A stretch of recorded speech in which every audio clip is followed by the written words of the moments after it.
Clear your desk by end of day. Marshall Dane said it like he was ordering coffee. Flat, final, no emotion. I just told him his son wasn't qualified for a VP role. That was it. One sentence. 24 years with the company, gone. This was Thursday, 4:30 p.m., late April. By 6 p.m. my badge wouldn't swipe. By Friday morning my name was erased from the company directory, like I'd never existed. I'm Howard Brenner, I'm 52. I used to run strategic operations at Dane Global Industries, a $2 billion logistics and supply chain company based in New York. Used to being the key phrase. Here's how I went from their most valuable ops guy to unemployed in 48 hours. And here's how I walked back into their boardroom 6 months later holding a contract that gave me control of everything they'd tried to take away. Let me back up to that Thursday afternoon. I'd just finished a vendor compliance meeting when my assistant handed me a note. Marshall wants to see you. Conference room C. Now. No context, no explanation, just the CEO summoning me. I wasn't worried. I'd been with Dane Global for 24 years. I knew every system, every major contract, every crisis we'd survived since I joined in 2001. When the 2008 financial crash hit and half the executive team was scrambling to save their own assets, I was the one keeping our operations from collapsing. I walked into conference room C. Marshall sat alone, sleeves rolled up, hands flat on the table. He didn't offer me a seat. We're bringing someone new into strategic operations, he said. No pleasantries. My son Bradley, I want you to train him for the VP role. Bradley Dane, 28 years old, MBA from some Tier 2 program, exactly 6 months of consulting experience at a firm that went under 3 months after he left. I'd met him once at the holiday party. He spent most of the night telling our head of logistics that traditional supply chain thinking was obsolete, while drinking something he kept calling an artisanal IPA. I kept my expression neutral. Marshall, he needs field experience first. Minimum 3 years before this kind of position. His jaw tightened. He's sharp. He has new perspectives. He's ready. He's not qualified. Dead silence. Nobody moved. Marshall's pen tapped once on his notepad. He nodded slowly. Clear your desk by end of day. That was it. No discussion. No warning. Done. I walked back to my office, tried logging into the system to forward some files to my personal drive. Password denied. Tried again. Denied. Called IT. Voicemail. Emailed HR. Auto reply. By 6 p.m. my security badge wouldn't open the front door. I sat in my car in the parking lot at 9:30 p.m. that night. Didn't go home. Made a call instead. Victor Lang. We'd met 10 years back when we were on opposite sides of a merger negotiation. He was ex-military, logistics, and supply chain background, the kind of guy who could see problems before they happened. He'd left corporate 5 years ago to start a tech company. We stayed in touch, grabbed beers a few times a year to talk strategy. I told him what happened. You still working on that AI decision platform you mentioned? I asked. Opticore? Yeah, why? I'm available. Strategy, operations design, client relations, whatever you need. Starting tomorrow. He didn't ask questions. My office, Monday morning, 9 a.m.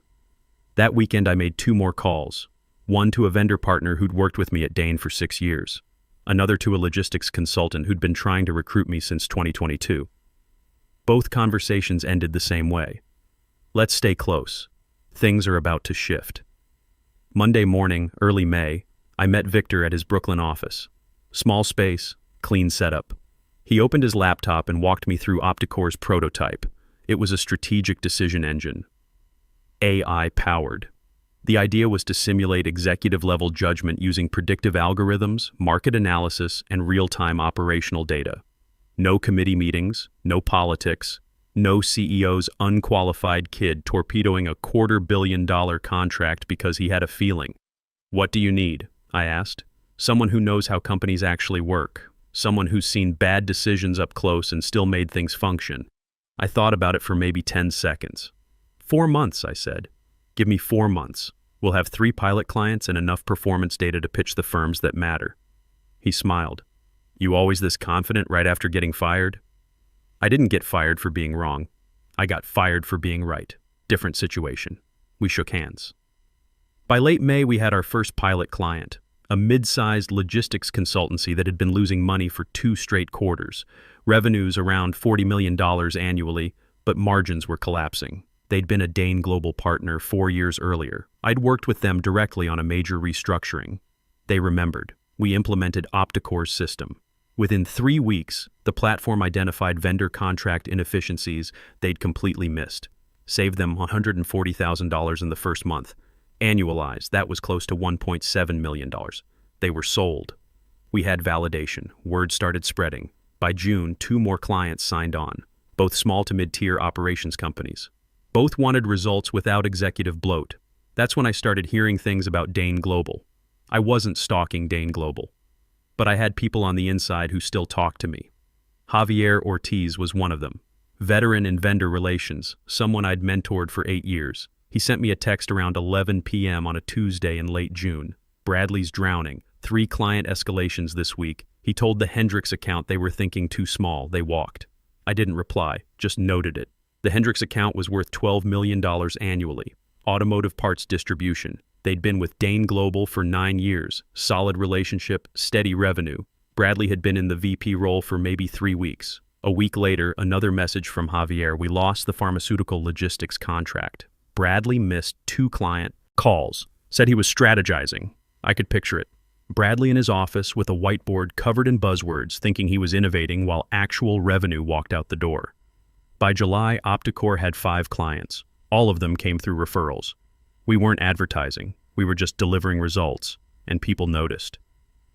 That's when Rachel Torres reached out via LinkedIn. She'd been a mid-level strategist at Dane Global, sharp analytical mind, completely underutilized. 2 years ago, they'd transferred her to some non-core project to make room for someone's nephew. Heard you're doing something new, she wrote. Any chance you're hiring? We brought her on within a week. She understood operations the way good people do, not from textbooks, but from actually fixing problems. She fit into Opticore like she'd been there from the start. Turned out half the people I'd trained at Dane were quietly looking for exits. Bradley had made it clear he thought anyone over 40 was old school and resistant to disruption. He used that word a lot. Disruption. Meanwhile, Marshall kept promoting him. By early August, Bradley was Executive VP of Strategy. 4 months in the company, no performance metrics, no client wins, just elevation. I watched it from outside and felt nothing. They were making their choices. I was making mine. August was when things started falling apart publicly for Dane Global. They lost a major automotive contract, the one I'd personally closed back in 2019. The client called it strategic realignment. Industry translation. They had no confidence in current leadership. Then the real disaster hit. Dane Global had been pursuing a federal contract, defense logistics. $280 million over 5 years, roughly $56 million annually. It was exactly the kind of project I used to manage. Multi-year timeline, strict compliance requirements, complex coordination across 6 agencies. Bradley took point on the pitch. This was late August, about 4 months after I'd left. According to Javier, who heard it from someone in the room, Bradley showed up to the final presentation with a slide deck about next-generation supply chain thinking and disrupting traditional models. The agency reps asked basic questions: compliance protocols, risk mitigation frameworks, contingency planning for supply interruptions. Bradley couldn't answer. He delegated those sections to a junior analyst who wasn't even present. He actually said, "We're focusing on innovation, not legacy processes." They lost the contract. $280 million, gone. The agency went with a competitor who understood that federal work requires precision, not buzzwords. 2 weeks later, a trade journal ran a story. Dane Global faces leadership challenges amid strategic transition. Corporate speak for everything's on fire. The article mentioned talent exodus, missed contracts, declining client confidence. It quoted an anonymous industry source saying the company seems to have lost its operational foundation. That source wasn't me. Didn't need to be. The numbers spoke for themselves. Dane's stock started dropping, not catastrophically, but steady, down 8% in 3 weeks. Shareholders started asking questions at board meetings. By September, Opticore had 7 clients, mid-sized firms, mostly logistics and supply chain operations. We weren't chasing Fortune 500 companies. We were building a reputation with companies that needed real solutions. One of those clients was Northridge Logistics. I'd worked with them 6 years earlier during my Dane days, helped them restructure their way out of near bankruptcy. Their regional partner called me directly. We're evaluating some contract restructuring options. You still consulting? I'm with Opticore now, I said. Send me the details. They signed within a week. 3 months later, they'd cut operational costs by 18% and expanded into 2 new regions. They started recommending us to other firms. That's how you build momentum. One result at a time. No press releases, just performance. By late September, Dane Global's problems weren't inside information anymore. They were public record. Stock down 14% from its April peak. Senior talent leaving in clusters. Operational costs up 19% while revenue was flat. Client satisfaction surveys showing steep drops. Marshall called an emergency board meeting. I heard about it through industry channels. The company was bleeding. Not dying yet, but hemorrhaging. That's when the call came. Early October, it came through Opticore's business inquiry form, a formal request from Dane Global's board liaison. They wanted to discuss strategic operational consulting and performance optimization solutions. Victor forwarded me the email. Subject line, interesting development. I read it twice. Professional language, polite urgency, no names mentioned except the board liaisons. They don't know I'm involved? I asked Victor. Your name's nowhere on our public materials. I'm listed as founder and CEO. You're internal. Far as they know, you vanished. I sat back. This was it. The moment I'd built toward without forcing. They were reaching out because the numbers gave them no choice. Set the meeting, I said. In person. Their office. I'll attend as strategic advisor. You sure about walking back in there? I'm not walking back, I said. I'm walking in as someone they need. The meeting was set for 2 p.m. on a Thursday in mid-October, 6 months after they'd fired me. I arrived at 2:07 p.m. Late, on purpose. Let them get settled. Let them think they were in control. The Dane Global building looked exactly the same. Same lobby, same security desk, same elevators. The guard didn't recognize me. Why would he? I'd been erased. Conference room C, the same room where Marshall had fired me. Long glass table, high ceilings, bottles of water with the Dane Global logo, some kind of poetic symmetry there. Marshall sat at the far end, Bradley on his right, their CFO, a guy named Richard Moss, on the left.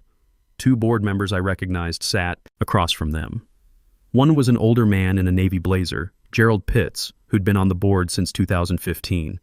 The other was a woman in her 50s, Andrea Coleman, brought on last year for her finance background. Victor and our legal counsel were already seated. They looked up when I entered but didn't react.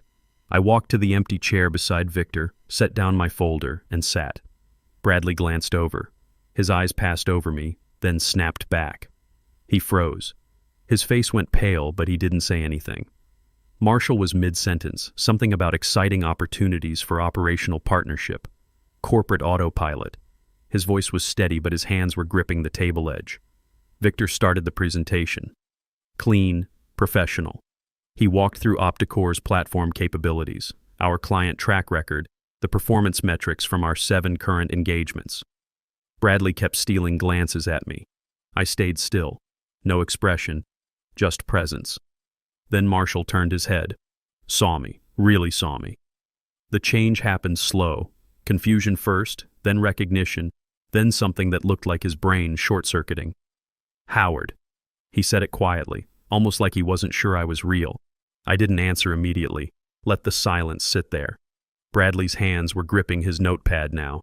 The confident posture he'd walked in with was completely gone. Victor kept presenting, unfazed. We're prepared to finalize pilot terms today if all parties are aligned. Marshall cleared his throat twice. Howard, you're with Opticore?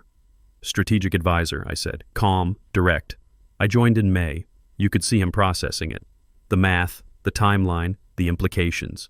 Gerald Pitts, the board member in the navy blazer, leaned forward. He'd been quiet the whole meeting. Forgive me, he said, but I'm unclear on something. Mr. Brenner, why are you no longer with Dane Global? Marshall didn't answer. Neither did Bradley. The silence stretched out. I looked at Pitts, met his eyes. I was terminated in April after declining to train someone for a senior role they weren't qualified for. Pitts nodded once, slow. He didn't ask for elaboration, didn't need to. Andrea Coleman, the other board member, was watching Marshall now. Her expression hadn't changed, but something had shifted. Victor slid the contract folder across the table. The pilot program is structured as a 4-month engagement. Performance benchmarks are outlined in Section 8. We're ready to proceed. Marshall's hands were still on the table, fingers laced tight. Bradley was staring at his notepad like answers might materialize there. Richard Moss, the CFO, spoke up. The terms in Section 12, the data access provisions. Can you clarify the scope? Performance optimization requires access to operational metrics, Victor said. Client transaction data, vendor relationship histories, delivery timelines, standard integration points. It's outlined in Clause 6.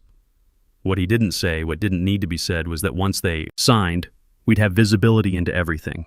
Every decision, every contract, every failure. Not just access, oversight. Their legal team had reviewed it, signed off, too eager to fix the bleeding to read carefully. Andrea Coleman looked at Marshall. Do we have concerns about the data provisions?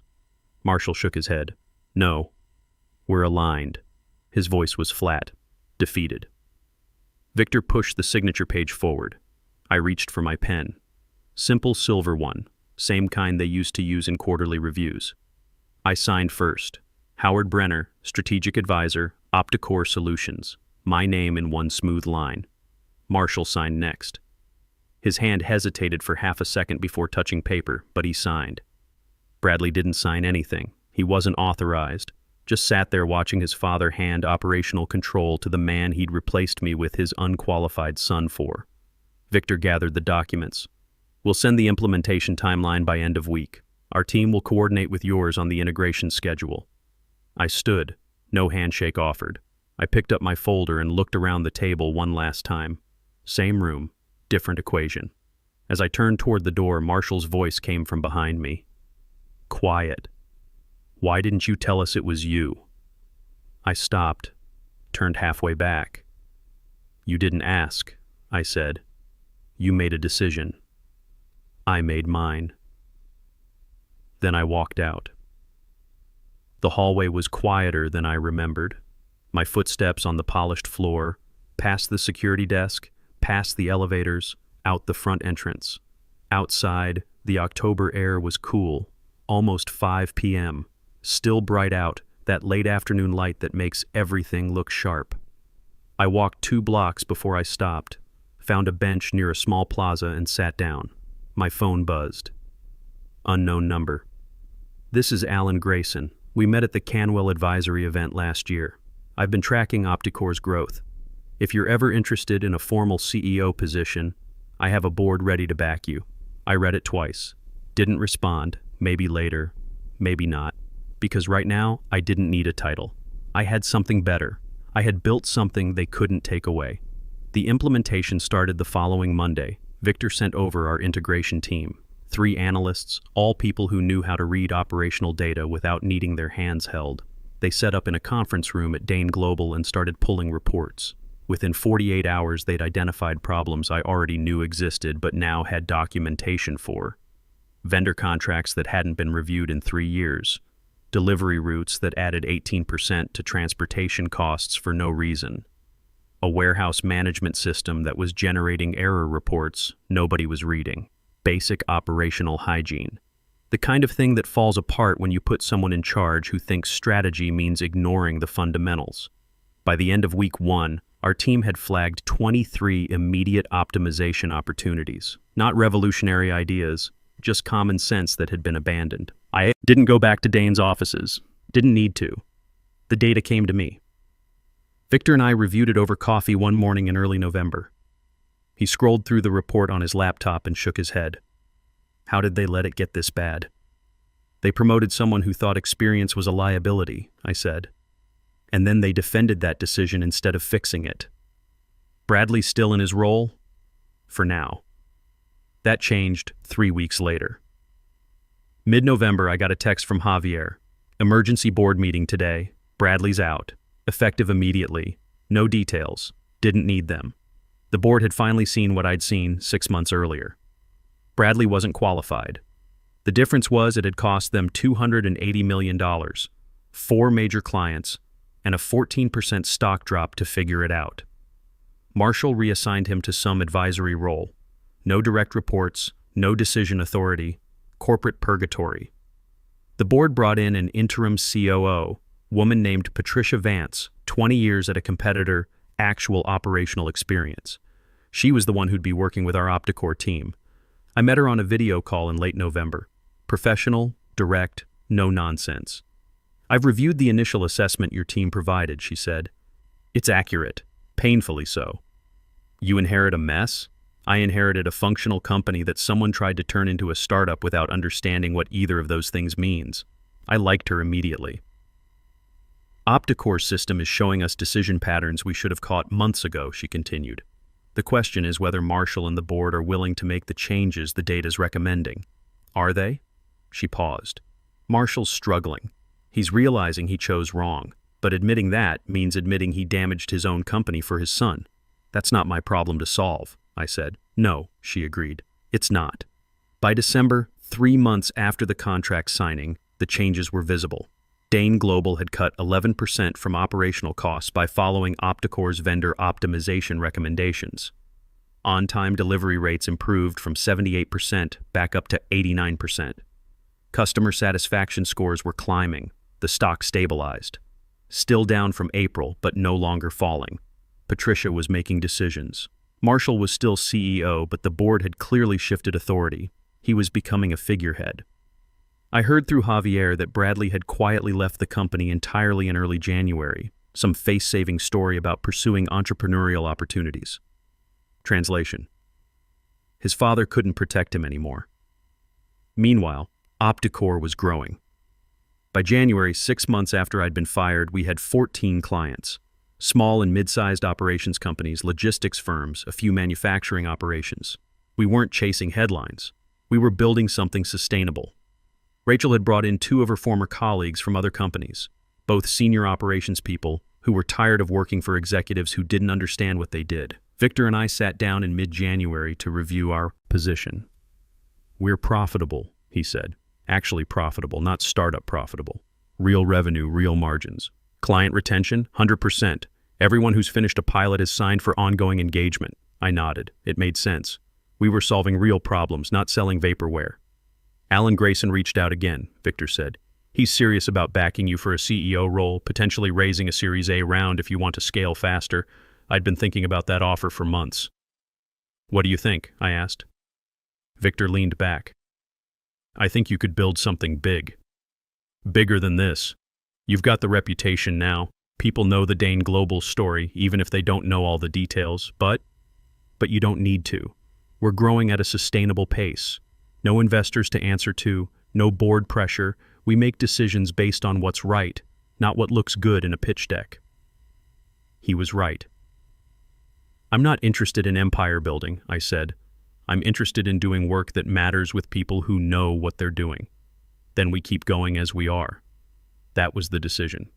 No Series A, no scaling pressure, just steady growth with clients who valued competence. In February, 7 months after being fired, I got an email from Andrea Coleman, the Dane Global board member who'd been in that October meeting. Subject line, confidential inquiry. She wanted to know if I'd consider returning to Dane Global. Not as an employee, as a board advisor. The board wanted operational oversight from someone who actually understood the business. I read the email twice. Then I wrote back, "Thank you for thinking of me. I'm not interested in returning in any capacity. I'd recommend you continue working with Patricia Vance. She's competent. Respectfully, Howard Brenner. Short, professional, final." I wasn't angry, wasn't bitter, just done. They'd made their choice when they valued loyalty over merit. I'd made mine when I built something new instead of trying to fix something broken. By March, Opticore had 18 clients and a waiting list. Victor hired 2 more analysts. We moved to a bigger office in Brooklyn, actual conference rooms instead of the small space we'd started in. I kept my title as strategic advisor. Didn't need to be CEO, didn't need my name on the website. The work spoke for itself. One afternoon in late March, almost a full year after being fired, I was reviewing a client proposal when my phone rang. Unknown number. I almost didn't answer, but something made me pick up. "Howard Brenner?" "Speaking. This is Gerald Pitts. We met last October. I'm on the Dane Global board." I remembered. Navy blazer, the one who'd asked why I was no longer with the company. "What can I do for you, Mr. Pitts?" I wanted to call personally. "Marshall Dane is stepping down as CEO. The board asked for his resignation last week. It's not public yet, but it will be within a month." I didn't say anything, just listened. Patricia Vance is taking over as CEO. The board has full confidence in her. "She's a good choice," I said. "I wanted you to know," Pitts continued, "that your work with Opticore these past months, the data and recommendations your team provided, that was a significant factor in our decision. We saw what the company looked like under competent operational oversight. We realized what we'd lost. I appreciate you telling me.